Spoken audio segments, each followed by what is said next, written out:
cuaca terik dan musim kemarau begini, paling enak berendam atau berenang di kolam kan? Bukan jejak anak negeri namanya. Kalau berendamnya tidak di alam terbuka. Aku sama pemuda-pemuda desa Pasui lagi menikmati dinginnya air pegunungan. Sungai yang segar, sawah yang luas, pepohonan yang rindang, apalagi pegunungan yang asri. Memang alam itu di sini di Indonesia selalu membuat kita bangga tentunya. Karena apa? Karena alam memberikan banyak manfaat. Karena badan sudah bersih dan segar, saatnya kita mulai aktivitas hari ini dengan penuh semangat. Sungai tempat berendam tadi lokasinya tidak jauh dari sawah. Kebetulan aku bersama pemuda-pemuda desa Pasui mau cari lendong atau belut di sawah. Hayo, kita serbu sawahnya.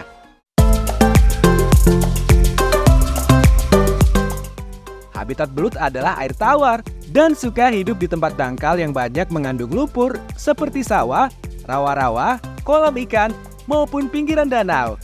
Biasanya belut akan membuat lubang di tanah yang berlumpur. Nah, tugas kita mencari lubangnya untuk menangkap belutnya. Oh iya, setiap daerah memiliki cara unik untuk menangkap belut.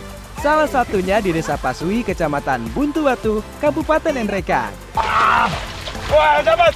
Dapat! Nah, ada berbagai macam cara dalam menangkap lendong atau belut. Biasanya menggunakan bambu yang dibuat seperti capitan dan juga menggunakan bumbu. Tapi kalau di Desa Pasui, kita menggunakan tangan kosong. Woi, cari lagi!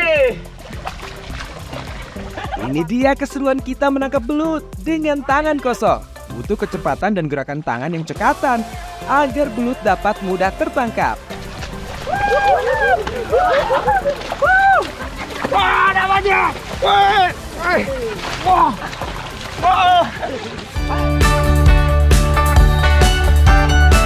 Menangkap belut dengan tangan kosong memang sulit anak negeri. Belut memiliki kulit dengan lapisan lendir yang fungsinya agar belut bisa melewati ruang yang sempit dan melindungi belut dari parasit maupun hewan pemangsa.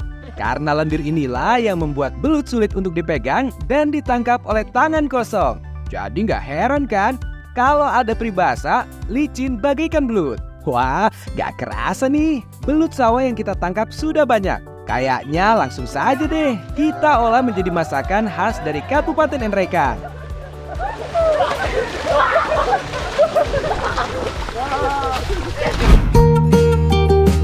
Wah. Soal anak negeri, kuliner khas dari Nrekang dengan bahan dasar belut atau lendong memang cukup beragam. Salah satunya adalah yang akan kita masak apa, Mama? Piong lendong, daun kedondong. Makanan yang mau kita buat ini memang menggunakan daun kedondong dan belut tentunya. Lendong atau belut ini aku potong kecil dulu ya. Untuk bumbunya tidak ada yang ditumis ataupun ditumbuk. Semua diiris mulai dari bawang merah, bawang putih, dan terakhir cabai merah. Yang unik dari papiong lendong ini, belutnya tidak direbus maupun digoreng ya. Jadi langsung dicampurkan ke dalam parutan kelapa. Parutan kelapa ini yang menjadi ciri khas dari papiong lendong daun kedondong.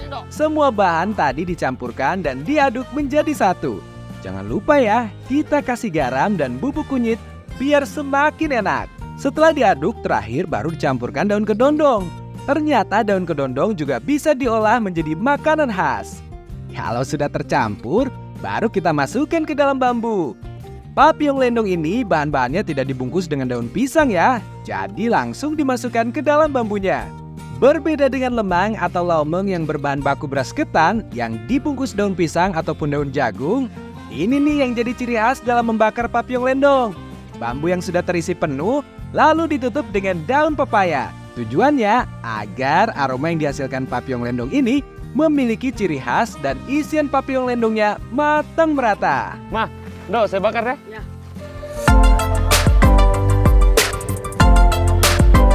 Gini, Do. Untuk proses pembakarannya tidak jauh berbeda dengan lemang, dibakar langsung dengan api unggun. Papiong lendong ini menggunakan bambu yang muda, sehingga ketika dimasak maupun dibakar tidak mudah pecah. Oh iya, jangan lupa ya, ketika dibakarnya harus dibolak-balik seperti ini, biar isian belutnya matang sempurna. Setelah menunggu beberapa menit, akhirnya jadi juga nih papiong lendong daun kedondongnya. Nah, ini dia. Pion, lendong, daun kedondong. Sola-solaku jejak anak negeri, pion bukan cuma ada di Nrekang. ada juga di beberapa kota di Sulawesi Selatan ya, Ningsih. Contohnya di Toraja. Dan biasanya isinya bukan cuma lendong, tapi ada juga ayam, ikan, ya. Ada juga sapi, ya, dan banyak lainnya. Nah, yang bikin khas dari endrekang ini karena kita menggunakan daun kedondong. Enak kayak itu Mama, daun kedondong? Enak. Enak. Wah, kalau bisa coba duluan ya. Ya. Soal rasa memang nggak pernah bohong ya anak negeri. Rasanya enak dan gurih. Walaupun dimasak menggunakan bambu, namun belutnya benar-benar matang sempurna. Rasanya tentu marasa, yang artinya enak sekali. Apalagi dimakannya dengan nasi hangat nih. Wah, jadi makin nikmat makannya. Tadi pengen nambah lagi nih anak negeri. Makan. Makan. Nah, ini dia yang saya cari, daun kedondong. Rasa dari daun kedondong ini segar sekali ya nih sih. Dan asam pokoknya masuk di mulut, apalagi dilengkapi dengan kelapa lolo. Nah, kelapa lolo apa atau kelapa muda ya nih ya. Makanya rasanya makin lengkap. Wah, makan yang banyak. Belut kita pasti tahu kayak akan manfaat. Namun daun kedondong ternyata memiliki kandungan yang bermanfaat bagi kesehatan tubuh. Di dalam daun kedondong terkandung zat flavonoid yang bisa mencegah pertumbuhan sel kanker. Selain itu, daun kedondong memiliki sifat antioksidan yang tinggi yang dapat menurunkan kolesterol jahat dalam darah dan dapat menghambat perkembangan penyakit jantung.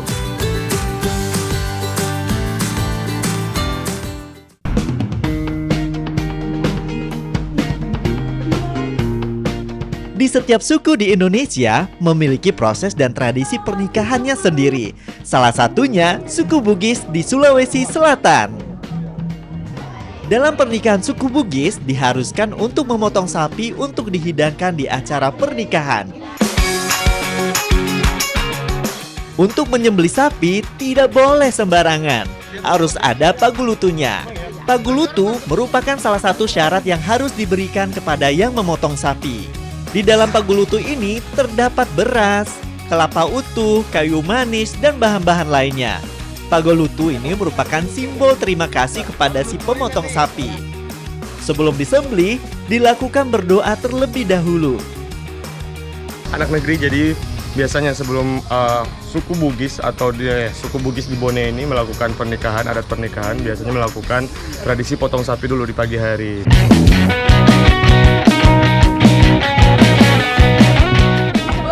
Pak, ini dibawa ke sana, Pak? Pak, ya. Kalau sudah, sapi yang sudah disembelih akan dipotong dan diambil daging untuk dimasak di acara pernikahan nanti. Kali ini aku mau bantu masak, tapi nggak sendiri dong. Tapi ditemani sama ibu-ibu Bone dan tentunya gadis asal Bone yang satu ini.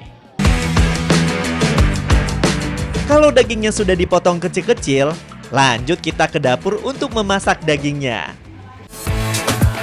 Kalau sudah bersih, kita tumis bumbu yang sudah dihaluskan. Setelah itu, masukkan potongan daging sapinya, lalu aduk hingga bumbunya meresap. Oh iya, walaupun sekilas mirip dengan rendang, tapi daging leba-leba ini berbeda ya. Soalnya makanan khas Bugis ini sama sekali tidak menggunakan santan kelapa ataupun parutan kelapa. Kalau sudah begini, masak kurang lebih 3-5 jam agar dagingnya menjadi lebih empuk dan bumbunya lebih meresap. Iya, bisa.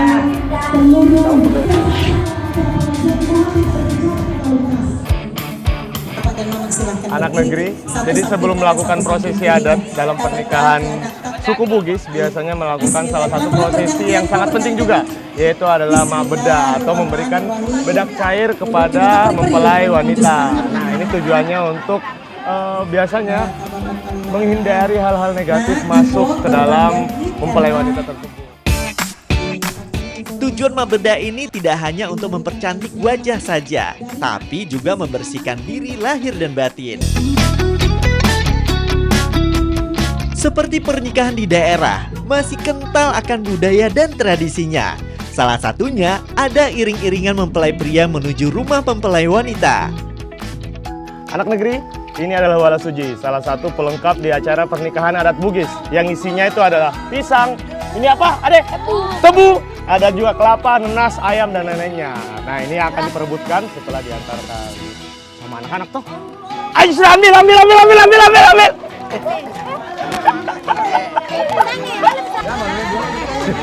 Cuma dapat 2.